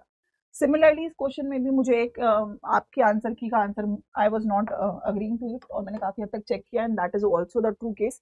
तो सबसे पहली बात देखो, जब भी रेजोनेटिंग स्ट्रक्चर्स आएंगे और आपको चेक करना होगा कौन सा स्टेबल है, तो 2-3 बातों का ध्यान रखना है। सबसे पहली बात, न्यूट्रल मॉलिक्यूल्स हमेशा ज्यादा स्टेबल होते हैं। दूसरी बात, चार्ज की अगर मैं बात करूं तो पॉजिटिव चार्ज इलेक्ट्रोफिलिक पे होना चाहिए और नेगेटिव चार्ज आपका जो है न्यूक्लियोफिलिक एटम के ऊपर होना चाहिए, ठीक है। तो अगर मैं सब चीजों को चेक करूँ, सबसे पहली बात तो देखो इसके ऊपर कोई चार्ज नहीं है और ऑक्टेट कंप्लीट है, न्यूट्रल मॉलिक्यूल है, तो ये सबसे स्टेबल होना चाहिए। आंसर की के हिसाब से आपका आंसर ऑप्शन नंबर सी है। ये ऑटोमेटिकली वैसे भी गलत इसलिए भी हो जाता है क्योंकि इसने ऑक्सीजन के ऊपर पॉजिटिव चार्ज दे रखा है जो कि बिल्कुल भी स्टेबल नहीं होता। ऑक्सीजन के ऊपर positive charge is not stable. So according to all the logics, the answer should be option number A, and I will also go and we should also go with option number A, ठीक है। तो आप stick करिए उस answer के साथ क्योंकि वो न्यूट्रल भी और उसका ऑक्टेट भी कंप्लीट है, ठीक है। आइए, right a balance equation between glucose and cyanohydrin. I think again very simple question. CHO होता है, नीचे CH2OH के 4 मॉलिक्यूल्स होते हैं और यहाँ पे CH2OH, ठीक है, CHOH है, ठीक है। तो आप सभी लोगों को पता है, आप सभी लोगों को पता है जब भी आप HCN डालेंगे तो यहाँ पे न्यूक्लियोफिलिक एडिशन रिएक्शन होगा और कार्बन के ऊपर यहाँ पे OH और यहाँ पे CN सायानोहाइड्रिन बन जाता है। CHOH 4 ऐसे ही रहता है और ये CH2OH रहता है। This is the formation of cyanohydrin. What does this indicate? This indicates कि यहाँ पर जो एक कंपाउंड है वो क्या है, कार्बोनिल है। तो वी अंडरस्टैंड कि जो आपके एल्डिहाइड है उसमें कार्बोनिल ग्रुप प्रेजेंट है और ये कौन बताता है आपको, HCN के साथ रिएक्शन बताता है, ठीक है। समता ने ग्लूकोज का रिएक्शन किया एसिटिक एनहाइड्राइड के साथ। क्या ये इसको ये बताएगा कि कितने सेकेंडरी और कितने प्राइमरी अल्कोहल्स है? तो अगेन अगर आप एसिटिक एनहाइड्राइड के साथ रिएक्शन करोगे तो ये वाला भी आपको जो ऑक्सीजन के साथ है वहां पे आपका एसिटाइल ग्रुप लग जाएगा और ये 4 हैं तो ये 4 यहाँ पे लगेंगे और यहाँ पर भी जो आपका ऑक्सीजन है वो भी आपका एसिटाइल हो जाएगा। तो बेसिकली यहाँ पे आपको 5 एसिटाइल ग्रुप मिल जाएंगे क्योंकि यहाँ पे आपके 5 एल्कोहल्स है, तो कोई डिफरेंशिएशन यहाँ पे क्रिएट नहीं हो पाएगा। देयरफॉर ये रिएक्शन आपकी हेल्प नहीं करेगा टू आइडेंटिफाई कि आपके पास कितने प्राइमरी और कितने सेकेंडरी एल्कोहल है। हालांकि ये हेल्प आपको कर देता है ऑक्सीडाइजिंग एजेंट वाला reaction, that is mild and strong oxidising वाला जो रिएक्शन का केस होता है ग्लूकोज के साथ, वो ये हेल्प कर सकता है, बट ये ऐसी हेल्प नहीं कर सकता। ये बस ये बताता है ये वाला रिएक्शन कि मेरे पास जो है 5 एल्कोहलिक ग्रुप्स प्रेजेंट है, ठीक है। तो this is not going to help and the above is showing you कि कार्बोनिल आपका प्रेजेंट है, ठीक है। अब SN1 रिएक्शन पूछा है, किसमें फास्टर होगा किसमें स्लोअर होगा, आपको यहाँ पे दो सेट दे रखे हैं, ठीक है। अगर मैं SN1 की बात करूँ तो रेट क्या होता है, rate is dependent upon K into reaction of alkyl halide, ठीक है, मतलब इसकी कंसेंट्रेशन के ऊपर डिपेंडेंट है, ठीक है। अब देखो एल्काइल हैलाइड तो इतना ही है। अब यहाँ पे इन्होंने न्यूक्लियोफाइल की कंसेंट्रेशन को चेंज किया, बट न्यूक्लियोफाइल की कंसेंट्रेशन से कोई भी असर नहीं होगा, तो इस रिएक्शन में कोई भी चेंज नहीं आएगा, रेट अप्रोक्सीमेटली दोनों का सेम आएगा, ठीक है। ये यहाँ पर अगर मैं बात करूँ तो दोनों पानी के प्रेजेंस में हो रहे हैं। अच्छा, यहाँ पे Cl है, यहाँ पे Br है, तो R X के ऊपर डिपेंडेंट है और X का साइज जितना बड़ा होगा बेहतरीन लीविंग ग्रुप होगा। साइज बड़ा Cl का है, Br का है, तो ये आपका फास्ट होगा और ये वाला आपका स्लो होगा। आइए यहाँ पर अगर मैं बात करूँ तो C6H5Cl है और CH3 3Cl है, तो न्यूक्लियोफिलिक सब्स्टिट्यूशन रिएक्शन हेलोएरिन्स तो शो ही नहीं करते, बहुत मुश्किल से करते हैं, तो ये रिएक्शन तो ऑलमोस्ट होगा ही नहीं, तो केवल ऑप्शन नंबर ए होगा क्योंकि स्टेबल कार्बोकेटाइन इस पे बन रहा है, ठीक है। तो आई थिंक तीनों का रीजन आपको क्लियर हो चुका होगा, ठीक है। Write 4 methods to increase the rate of reversible reaction. ये आप केमिकल इक्विलिब्रियम से भी कर सकते हो और काइनेटिक से भी कर सकते हो। ली चार्टियर प्रिंसिपल से बेसिकली आप इस क्वेश्चन को यूज कर सकते हो। देखो रेट बढ़ाने का पहला तरीका आप कैटलिस्ट डाल दीजिए, ठीक है। दूसरा तरीका कैटलिस्ट के थ्रू ही आप एक्टिवेशन एनर्जी को कम कर दीजिए। तीसरा तरीका आप रिएक्टेंट्स की कंसंट्रेशन को बढ़ा दीजिए क्योंकि रिएक्टेंट्स की कंसंट्रेशन के ऊपर डिपेंडेंट होता है आपका rate of reaction rate law के हिसाब से। और एक तरीका ये भी आप प्रोडक्ट की कंसंट्रेशन को कम कर दीजिए। जब प्रोडक्ट की कंसंट्रेशन को कम करेंगे तो ऑटोमेटिकली रिएक्शन फॉरवर्ड डायरेक्शन में मूव करेगा। रेट ऑफ रिएक्शन की SI यूनिट क्या होती है, तो रेट होता है आपका क्या, concentration upon time, mole litre inverse upon second. तो आप इसकी जनरल यूनिट डाल सकते हैं mole litre inverse second inverse, that is the general SI unit for rate of reaction, ठीक है। सेक्शन नंबर डी मैंने यहीं पे छोड़ा है क्योंकि ये बहुत बड़ा था और इसके लिए हमें रीडिंग करनी पड़ेगी, तो हम ऊपर ही कर लेते हैं इसको सॉल्व, ठीक है। ये सेक्शन नंबर डी की तरफ बढ़ जाते हैं। सेक्शन सी हो गया है, डी पे आते हैं। चलिए थोड़ा सा ये थ्योरेटिकल सा सवाल था, ठीक है, मतलब इट्स नॉट समथिंग, इसमें सेकंड पार्ट इज समथिंग जो आप लोग कर सकते हैं कंसेप्ट के साथ, बट पहला पार्ट वाज समथिंग जो आप कंसेप्ट के साथ थोड़ा सा नहीं कर पाएंगे। देखिए दिस इज टॉकिंग अबाउट निकल और कॉपर की बात कर रहा है कि यार मैं कॉम्प्लेक्सेस के साथ अगर लिगेंड्स को चेंज करूंगा तो मेरी प्रॉपर्टीज पे क्या क्या असर पड़ेगा, ठीक है। तो कलर की बात करें, कलर दो चीजों पर डिपेंड होता है लिगेंड्स के ऊपर। लिगेंड जैसे कि यहाँ पे पानी नहीं है तो यहाँ पे जो कलर है इसका व्हाइट है, कलरलेस है। बट आप जैसे ही पानी का डालते हैं, पानी यहाँ पे एज ए लिगेंड ऐड करते हो तो इसका कलर ब्लू हो जाता है, ठीक है। दूसरा डिपेंड करेगा तुमने कितने लिगेंड्स डाले हैं और किस टाइप के लिगेंड्स डाले हैं, उससे भी आपका कलर चेंज होगा। और तीसरी बात, ये कलर देखो डिपेंड करता है लिगेंड्स के ऊपर। लिगेंड्स के ऊपर इसलिए डिपेंड करता है क्योंकि वो इन्फ्लुएंस करेंगे कि आपके पास मेटल के कितने इलेक्ट्रॉन्स है, डी इलेक्ट्रॉन्स है। अब मेटल के जितने इलेक्ट्रॉन्स होंगे वो उसी कैपेसिटी में लाइट को एब्जॉर्ब करेगा। अब जो वो लाइट एब्जॉर्ब करेगा उसकी एक पर्टिकुलर वेवलेंथ होगी, और जब वो वापस से एक्साइट होकर अपनी ग्राउंड स्टेट में आएगा तो उसके कॉरेस्पॉन्डिंग, उसकी कॉम्प्लीमेंट्री वो लाइट को रिलीज करेगा और उसकी वजह से उसका कलर आएगा। तो वो कौन सी वेवलेंथ एब्जॉर्ब करता है उसके ऊपर काफी हद तक डिपेंड करता है कि आपका क्या कलर जो है वो बच्चों ऑब्जर्व किया जाता है, ठीक है। तो इसीलिए मैं बोल रही हूँ कि जो फर्स्ट वाला क्वेश्चन है वो कंपेरेटिव, सॉरी पहले वाला जो क्वेश्चन है this is kind of normal question की पूछा है कि कॉपर का एक आपको कॉम्प्लेक्स दे रखा है, ठीक है, जो कि आपको क्या कहते हैं, shown in the compound of copper mentioned above, give an example of another complex that shows properties similar to the complex of copper। मतलब कॉपर जैसी सिमिलर प्रॉपर्टी कौन दिखाता है।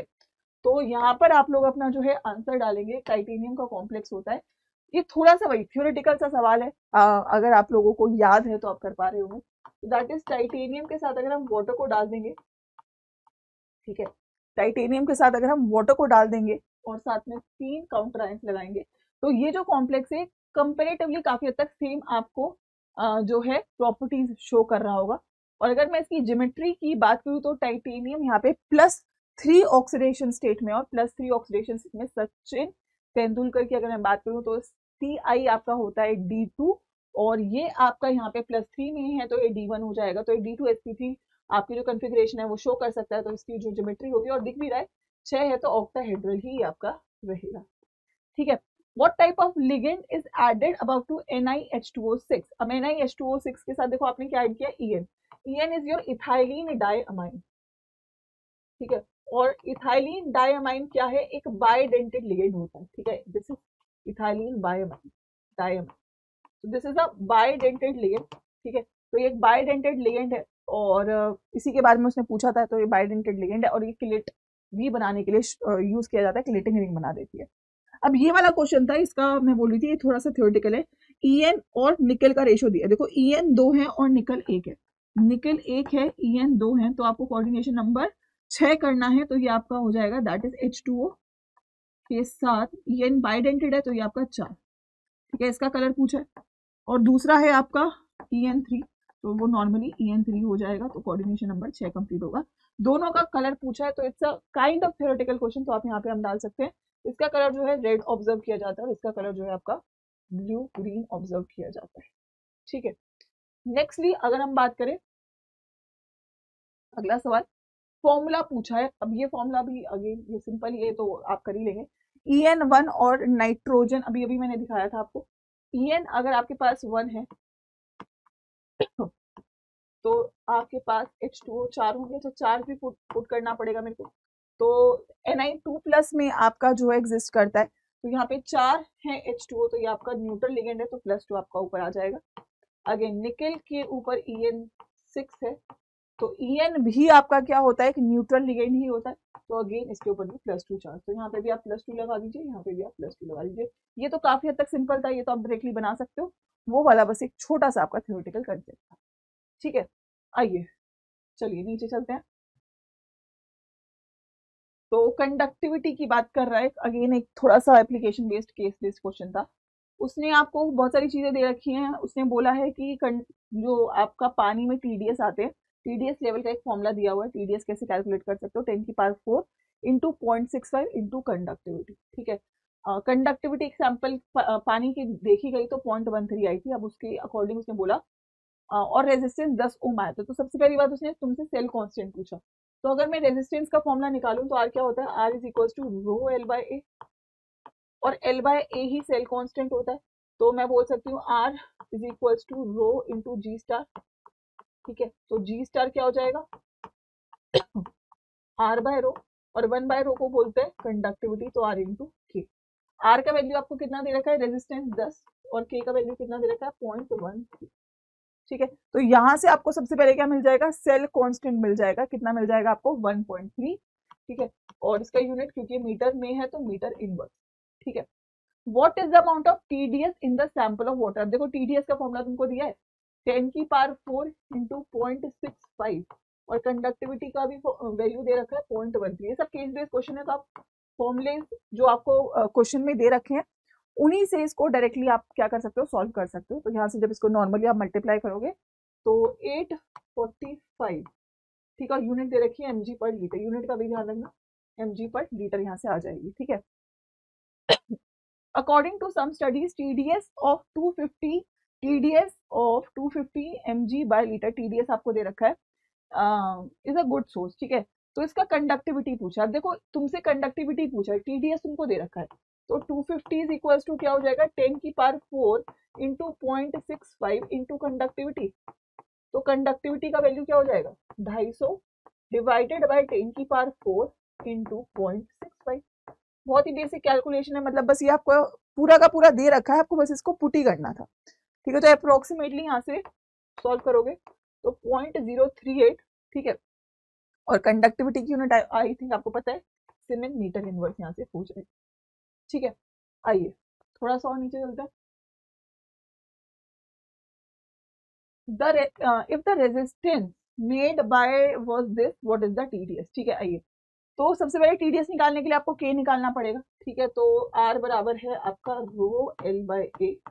ठीक है, और आपको आर दे रखा है। ठीक है, तो यहाँ से आपको सबसे पहले क्या निकालनी है, कंडक्टिविटी निकालनी है, सेल कांस्टेंट आपने अभी भी निकाल ली। ठीक है, तो यहाँ से दैट इज 1 बाय रो इधर हो जाएगा, तो 1 बाय रो हो जाएगा आपका जी स्टार बाय आर, है ना, जी स्टार बाय आर हो जाएगा। तो यहाँ से अगर मैं बात करूँ तो ये आपका कितना हो जाएगा, दैट इज 1.3 अपॉन रेजिस्टेंस कितना दे रखा है, 79, है ना, 1.3 डिवाइडेड बाय 79 दे रखा है ना, 79 आपको यहाँ पे जो है रेजिस्टेंस दे रखा है। तो यहाँ से आपका क्या आ जाएगा, यहाँ से आप लोगों का क्या निकल के आ जाएगा, that is going to be your conductivity निकल कर आ जाएगी। एक बार हम कैलकुलेटर से भी कर लेते हैं। ठीक है, क्वेश्चन नंबर, हाँ,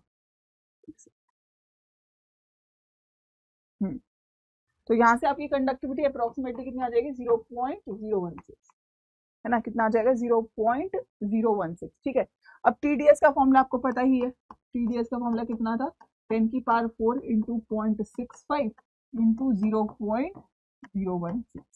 इसको सॉल्व कर लेते हैं, यहाँ से आपका टीडीएस आ जाता, और टीडीएस का वैल्यू आपका अप्रोक्सीमेटली आ जाता, that is 104 mg by litre.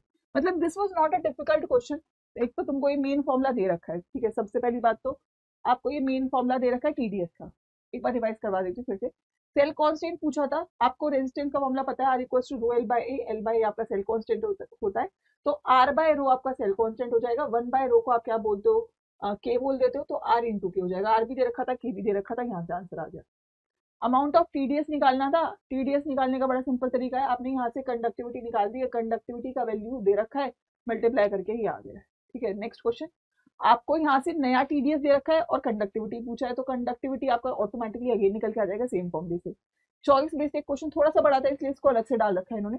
तो सबसे पहले उसने रेजिस्टेंस दे रखा और टीडीएस पूछा हुआ है, तो रेजिस्टेंस के थ्रू पहले आप कंडक्टिविटी निकालेंगे, सेल कांस्टेंट ऑलरेडी दे रखा है, और ये भी आपको पता है सेल कांस्टेंट एक पर्टिकुलर सेल का चेंज नहीं होता है, वो सेम ही रहता है, इसलिए आपको सेम सेल कांस्टेंट आपने यहाँ पे यूज कर लिया, तो यहाँ से आंसर आपका 104 निकल कर आ जाएगा। ठीक है, let's move towards the last section, that is your section number ई। ठीक है, आइए सेक्शन नंबर ई की बात करते हैं। आपके पास बहुत सारे इलेक्ट्रॉन्स हैं, डी ब्लॉक का क्वेश्चन है, पूछा है which of the following are iso electronic in nature, iso electronic जिनके पास नंबर ऑफ इलेक्ट्रॉन्स आपके क्या होते हैं, सेम होते हैं। ठीक है, स्कैंडियम आई थिंक, चलो कर लेते हैं, स्कैंडियम आपका D1 होता है। ठीक है, टाइटेनियम पूरा क्यों लिखे हैं, यहाँ पे लिख लेते हैं, ये आपका D1 होता है। ठीक है, सचिन तेंदुलकर वेरी क्रेजी, ये भी D3 है, crazy man free coaching Nikhil Curzon. ठीक है, ये आपका D0 हो जाएगा। ठीक है, टाइटेनियम +4 में है तो ये भी आपका D0 हो जाएगा, स्कैंडियम के आगे 2 इलेक्ट्रॉन से, ठीक है। तो ये भी D0 हो जाएगा, ये भी D0 हो जाएगा। तो पहले तो आपको आइसोटोप इलेक्ट्रॉनिक मिल ही चुके हैं। ये आपका D3 है और +4 में है तो 2 पहले निकलेंगे और 2 बाद में निकलेंगे तो ये D1 बन जाएगा। वेनेडियम +2 में है तो ये आपका दैट इज D3 ही रहेगा, और ये है D4 +2 में है तो D4 ही रहेगा। ये आपका D5 हो जाएगा, ये आपका D8 ही रहेगा, ये आपका D9 हो जाएगा, और ये आपका +2 में है तो D10 रहेगा। तो आपको 2 आइसो इलेक्ट्रॉनिक स्पीशीज मिल गई हैं, दैट इज स्कैंडियम +3 और टाइटेनियम +4, ठीक है। Why does scandium, titanium and zinc form colourless complex? Colourless होगा क्योंकि इनके पास अनपेड इलेक्ट्रॉन नहीं होंगे। D0 है, ये आपका D0 है और ये आपका D10 है, कोई भी अनपेड इलेक्ट्रॉन नहीं है। नो अनपेड इलेक्ट्रॉन होने की वजह से ये आपके क्या बनाएंगे, नो अनपेड इलेक्ट्रॉन होने की वजह से आपके क्या बना लेंगे, कलरलेस सॉल्यूशंस बना लेंगे, ठीक है। Which ion from the list are not transition? Transition elements कौन से नहीं होते? जिनके पास which have completely filled d orbital in ground and oxidation state as well. तो जिंक, कैडमियम और मरकरी आपके होते हैं नॉन ट्रांजिशन एलिमेंट्स, और यहाँ पर आपको जिंक दे रखा है तो आंसर क्या होगा, जिंक +2, ठीक है। आइए, chromium forms 2 types of oxide, Cr+2 and Cr+3. Which of the following is expected to turn red litmus blue? तो रेड लिटमस को ब्लू कौन करेगा, जो बेसिक होगा, और बेसिक ऑक्साइड यहाँ पे होती है क्रोमियम ऑक्साइड। क्या हो जाती है, क्रोमियम ऑक्साइड। तो CrO और CrO में अगर मैं बात करूँ तो क्रोमियम +2 ऑक्सीडेशन स्टेट में, ठीक है।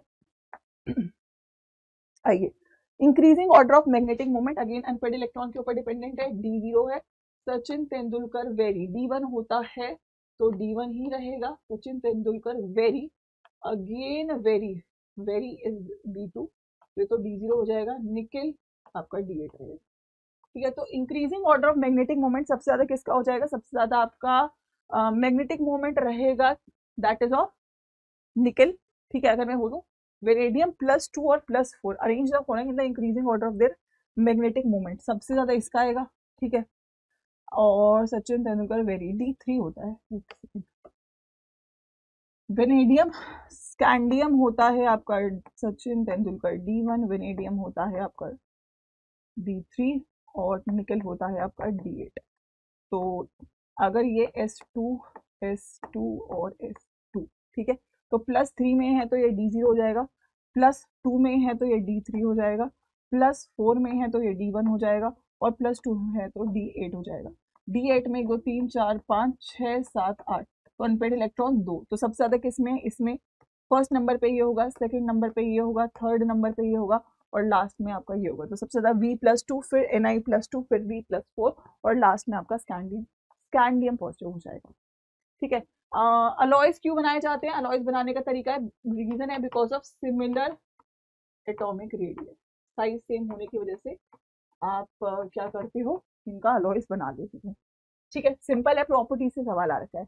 Which can also has a +1 oxidation state, तो +1 ऑक्सीडेशन स्टेट में कॉपर एग्जिस्ट कर जाता है क्योंकि D10 बना लेता है, तो that is going to be अच्छा। इनमें से पूछा है, इनमें से बताओ, इनमें से क्या हो सकता है एवरीवन?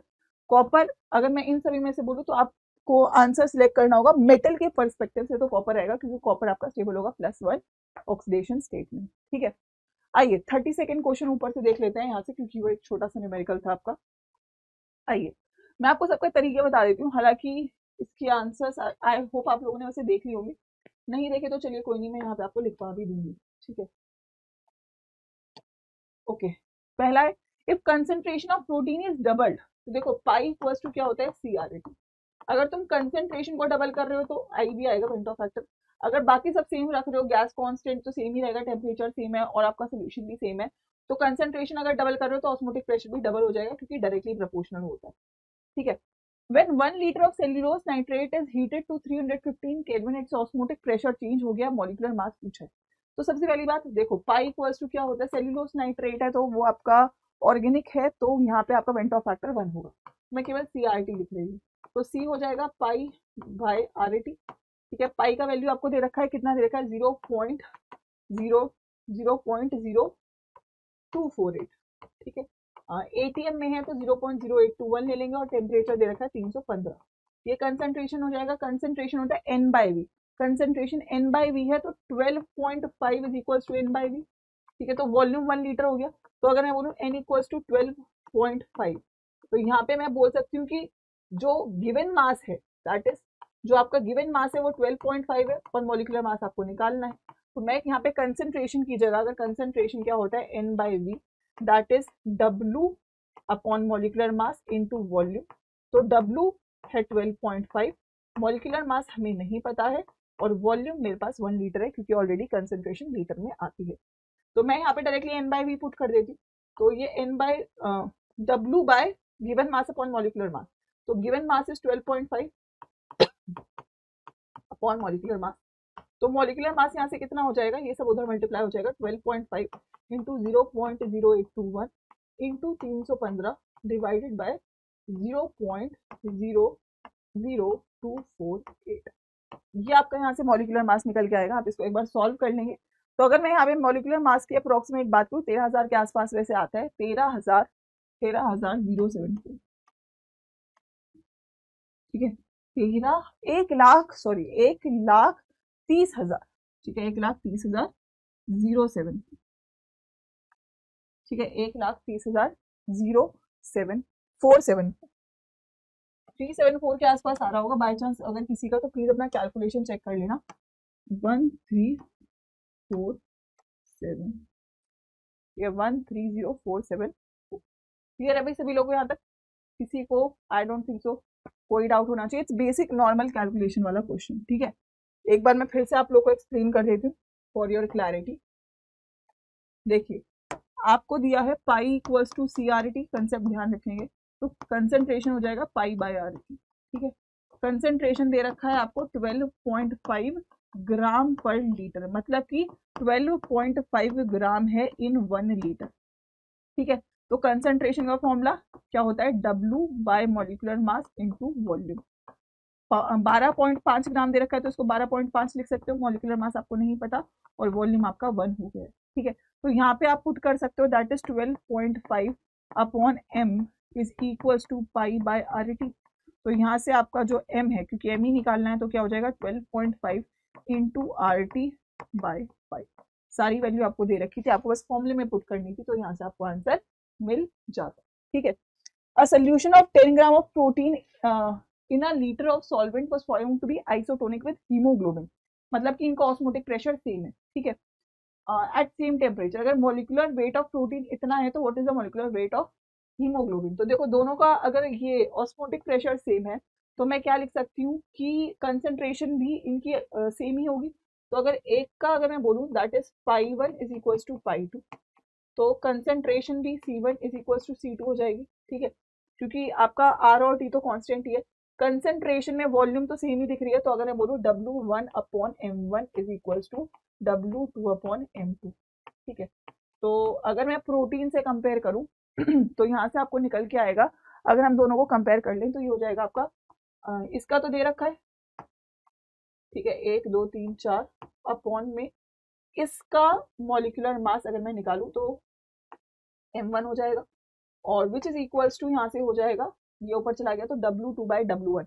अब W2 बाई W1 आपको दे रखा है, तो अगर मैं W2 की बात करूं यहाँ पे दे रखा है आपको 10 ग्राम, तो ये हो जाएगा, और हीमोग्लोबिन का दे रखा है आपको 5 ग्राम, तो ये हो जाएगा 10/5 के बराबर। ये 5 2 जा 10 हो जाएगा, तो यहाँ से मॉलिक्यूलर मास कितना निकल के आ जाएगा, तो molecular mass will be approximately आधा, दैट इज 65।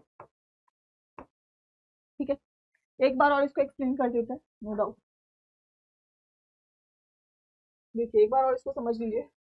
अगर आपका आइसोटोनिक है तो π1 इक्वल्स टू π2 हो जाएगा, RT तो सेम है तो C1 इक्वल्स टू C2 हो जाएगा, दैट इज अब वॉल्यूम सेम है तो W1 upon M1 equals to W2 upon M2 आ जाएगा। तो यहाँ से M2 by M1 is equals to W2 by W1 आ जाएगा। M2 दे रखा है आपको कितना, M1 आपको बताना है, W2 आपको क्वेश्चन में दे रखा है कितना, दे रखा है 10, और W1 आपको टेबल में दे रखा है 5। तो यहाँ से आप क्रॉस करके आंसर निकाल सकते थे। ठीक है, आइए 3 दे रखे हैं, देखो पाई C का B से ज्यादा है, पाई C का A से ज्यादा है, तो ऑस्मोटिक प्रेशर सबसे ज्यादा C का है। ठीक है, अगर मैं बात करूं A और B का, तो A का ज्यादा है B से, तो A का है और फिर B का है।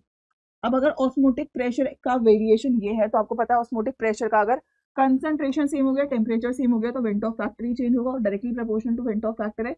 तो सबसे ज्यादा वेंट ऑफ फैक्टर किसका होगा, C का होगा, फिर A का होगा और फिर वीक होगा, क्योंकि osmotic pressure is directly proportional to concentration, van't Hoff factor और टेम्परेचर। अगर ये दोनों सेम हो गया तो इसके अकॉर्डिंग ही आपका मूव करेगा।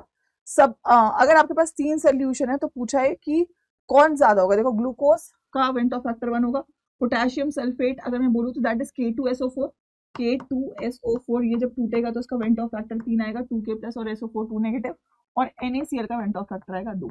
तो सबसे ज्यादा किसका आएगा? K2SO4 का। तो ये आपका K2SO4 होगा, फिर ये आपका NaCl होगा, और ये आपका हो जाएगा ग्लूकोज। ठीक है। Which of the following is expected to show a vapour pressure of acetone और क्लोरोफॉर्म। एसीटोन और क्लोरोफॉर्म में होती है हाइड्रोजन बॉन्डिंग, यानी कि AB इंटरेक्शन स्ट्रॉन्गर है। जब AB इंटरेक्शन स्ट्रॉन्गर होती है AA और BB से तो नेगेटिव डेविएशन आती है। तो टेक्निकली आपको देखना है कि हाइड्रोजन बॉन्डिंग किस में पॉसिबल है। अगर मैं बात करूँ, देखो NaCl और K2SO4 में तो हाइड्रोजन है ही नहीं, तो हाइड्रोजन बॉन्डिंग पॉसिबल ही नहीं है। तो किस में पॉसिबल हो सकती है? केवल ग्लूकोज में पॉसिबल हो सकती है।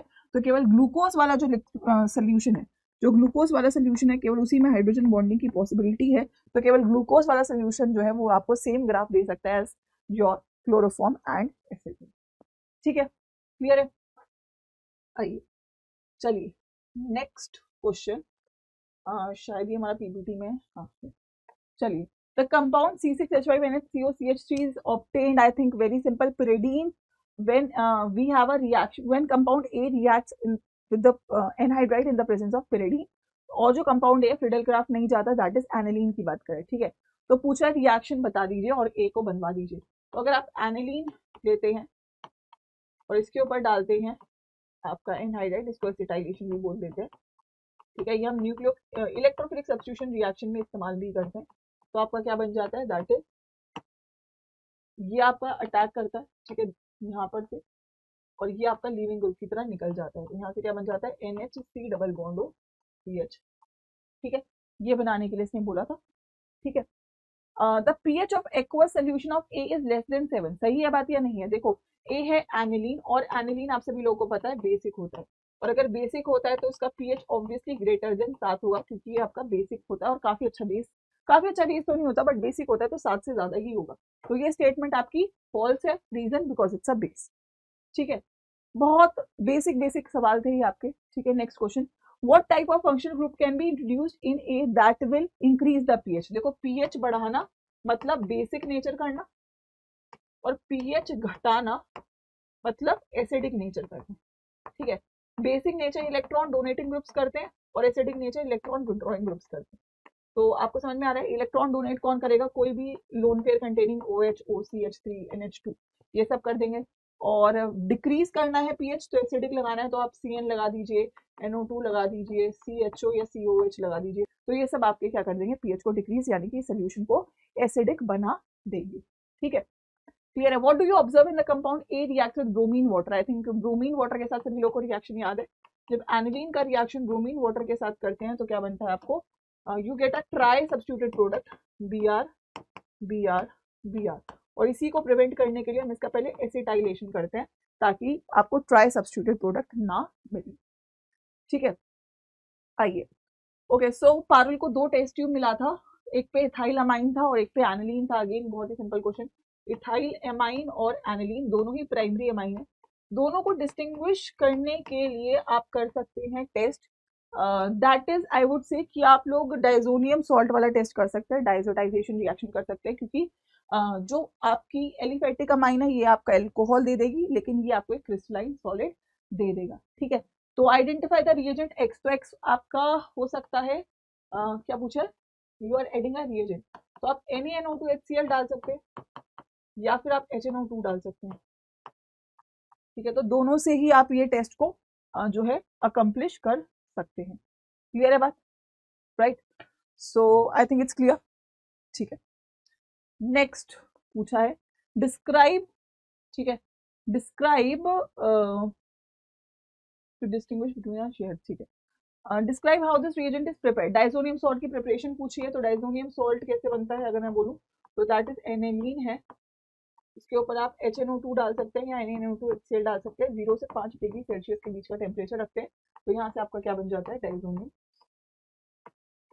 ठीक है, you will get diazonium salt. ठीक है, why is it not readily available? क्योंकि ये हाईली अनस्टेबल होता है, मतलब ये बहुत ही शॉर्ट लिव्ड स्पीशी होती है, बहुत ही जल्दी आपका डिसोसिएट कर जाता है, therefore it's a very short lived species और इसको आप लैब में ही बनाते हो जब आपको रिएक्शन करना होता है। तो एनिलीन रिएक्ट करता है, देखो अब डाइजोनियम सॉल्ट है तो डाइजोनियम सॉल्ट रिएक्ट करता है, एजोडाइट टेस्ट दे देता है, ठीक है, क्योंकि इलेक्ट्रोफाइल की तरह बिहेव करता है। जब आप इसका एनिलीन के साथ रिएक्शन करेंगे, ठीक है, तो इलेक्ट्रोफिलिक सब्स्टिट्यूशन रिएक्शन होगा, N2 पॉजिटिव रिएक्ट करता है, ये HCl रिमूव होता है और यहाँ से आपको मिलती है एक एजोडाइट, that is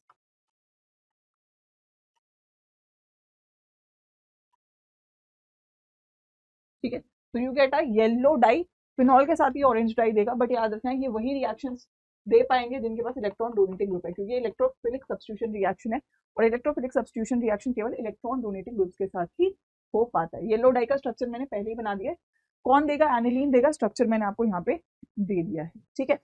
so that is it, I think काफी सही पेपर था, इतना मुश्किल नहीं था, मतलब देखो थोड़ा सा तो कंसेप्चुअल था, ज्यादा मुश्किल तो मेरे हिसाब से नहीं था। अगर आप क्या कहते हैं पढ़ाई कर लोगे तो आप लोग कर पाओगे। हाँ, इतना वैसा पेपर आता नहीं है क्योंकि ये बहुत ज्यादा ही एप्लीकेशन बेस्ड था, स्पेशली जो एमसीक्यू वाला सेक्शन था वो थोड़ा सा ट्रिकी था, अगर पेपर में टाइम कम होता है तो वहां करने में दिक्कत इसको हो सकती है, ठीक है। बाकी हम प्रैक्टिस करते रहेंगे, अब यहाँ पे इसी चैनल पर हम लोग अभी एक और एडिशनल पेपर है वो भी करेंगे और फिर हम लोग स्पेशली बोर्ड्स के लिए भी एक सीरीज करने वाले हैं, सैम्पल पेपर्स करने वाले हैं। So everything is going to be covered, आप लोग थोड़ा सा बस मेहनत करनी स्टार्ट कर दीजिए, पढ़ना स्टार्ट कर दीजिए और बाकी मेरे साथ कनेक्टेड रहने के लिए आप लोग अडा 247 का ऐप डाउनलोड कर लीजिएगा, वहाँ पे कम्युनिटी का सेक्शन आता है, तो उस कम्युनिटी पे आप केमिस्ट्री बाय आयुषी मैम को ज्वाइन कर लेंगे तो आपको जितने भी पीडीएफ्स है, अपडेट्स है, वो सारी मिल जाएंगी। This is my community that is chemistry bye Ayushi ma'am, ठीक है। और लास्टली, क्योंकि इवेंचुअली आपको सीयूईटी का पेपर देना ही है मैक्सिमम बच्चों को, तो सीयूईटी की अगर आप देखो सीयूईटी की तैयारी करते हो आप मेरे साथ आके, हम सबके साथ आके, तो कहीं ना कहीं आपका 12th बहुत स्ट्रांग हो जाता है, ठीक है, क्योंकि हम दोनों को ही साथ लेके चलते हैं, हम दोनों को अलग अलग नहीं मानते। तो यस, अगर आप लोग सीरियस हैं दोनों में अच्छा नंबर लाने के लिए तो आप लोग सीयूईटी अड्डा पे जो भी बैचेस हैं उनको ज्वाइन कर सकते हैं। स्पेशली साइंस की अगर मैं बात करूं तो करंट बैच चल रहा है श्रेष्ठा 2.0, लेकिन अगर आप ये वीडियो बाद में देखेंगे तो यू कैन ज्वाइन द महापैक, क्योंकि महापैक में आपके सारे बैचेस आ जाते हैं।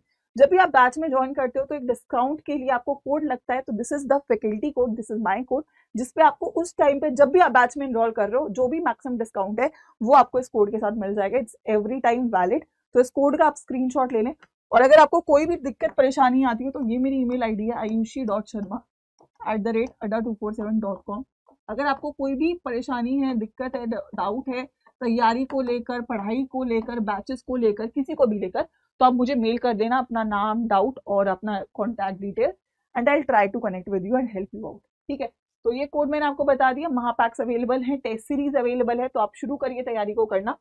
और अगर आप नए हैं तो आप बस अड्डा 247 के ऐप पे जा सकते हैं, मैं एक बार बता देती हूँ, तो वहाँ पे आप ऑल कोर्सेज में एक्सप्लोर कर सकते हैं। अंडर ग्रेड में सीयूटी का सीयूटी साइंस सेक्शन, साइंस में ऑब्वियसली एक ऑप्शन महापैक का है, और महापैक में भी दो ऑप्शन है, बुक्स के साथ और बिना बुक्स के साथ, आप दोनों में से जो भी आपको फीजिबल लगता है कर सकते हैं।